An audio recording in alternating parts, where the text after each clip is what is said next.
Dieu nous parle. Chaque jour, Charles et Carole vous présentent la leçon de l'école du sabbat.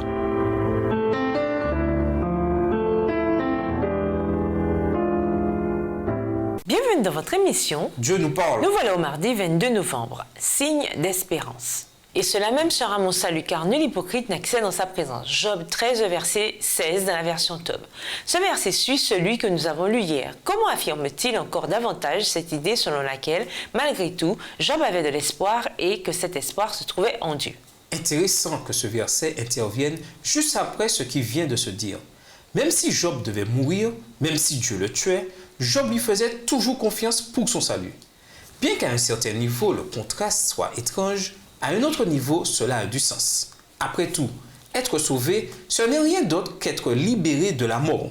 Et la mort n'est rien d'autre, en tout cas pour les sauvés, qu'un bref moment de repos, un instant de sommeil, suivi par la résurrection pour la vie éternelle. Cette espérance de la résurrection pour la vie éternelle n'est-elle pas la grande espérance de tous ceux qui ont fait partie du peuple de Dieu au fil des millénaires? C'était aussi l'espérance de Job. Lisons 1 Corinthiens 15, les versets 11 à 20. Quelle est l'espérance qui nous est présentée ici? Sans cette espérance, pourquoi n'aurions-nous aucun autre espoir? 1 Corinthiens 15, versets 11 à 20. Ainsi donc, que ce soit moi, que ce soit eux, voilà ce que nous prêchons, et c'est ce que vous avez cru. Or, si l'on prêche que Christ est ressuscité des morts, comment quelques-uns parmi vous disent-ils qu'il n'y a point de résurrection des morts? S'il n'y a point de résurrection des morts, Christ non plus n'est pas ressuscité. Et si Christ n'est pas ressuscité, notre prédication est donc vaine, et votre foi aussi est vaine. Il se trouve même que nous sommes de faux témoins à l'égard de Dieu, puisque nous avons témoigné contre Dieu qu'il a ressuscité Christ, tandis qu'il ne l'aurait pas ressuscité si les morts ne ressuscitent point. Verset 16, car si les morts ne ressuscitent point, Christ non plus n'est pas ressuscité.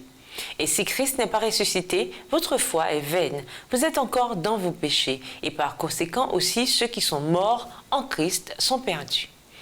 Et si c'est dans cette vie seulement que nous espérons en Christ, nous sommes les plus malheureux de tous les hommes. Mais maintenant, Christ est ressuscité des morts, il est les prémices de ceux qui sont morts. Après avoir affirmé avec force ce salut, Job dit également que le Aneph n'accède pas en sa présence. Le nom signifie profane ou impie, mot avec des connotations particulièrement négatives en hébreu. Job savait que son salut ne se trouvait qu'en Dieu, que dans une vie totalement abandonnée, dans une obéissance fidèle à Dieu. C'est pourquoi l'homme méchant et sans Dieu, le Aneph, n'avait pas cette espérance. Vraisemblablement, Job exprimait ce qu'il comprenait comme son assurance du salut. Job offrait fidèlement des sacrifices d'animaux pour le péché, mais nous ignorons au juste dans quelle mesure il comprenait leur signification. Avant la croix, la majorité de ceux qui suivaient fidèlement le Seigneur n'avaient certainement pas une compréhension du salut aussi complète que nous qui vivons après la croix. Néanmoins, Job en savait suffisamment pour dire que son espoir de salut ne se trouvait que dans le Seigneur et que ses sacrifices exprimaient le chemin pour trouver ce salut. Et nous vous laissons avec la question du jour. Comment pouvez-vous développer et renforcer votre foi afin que, comme Job, vous puissiez être serein dans l'espérance que Dieu offre?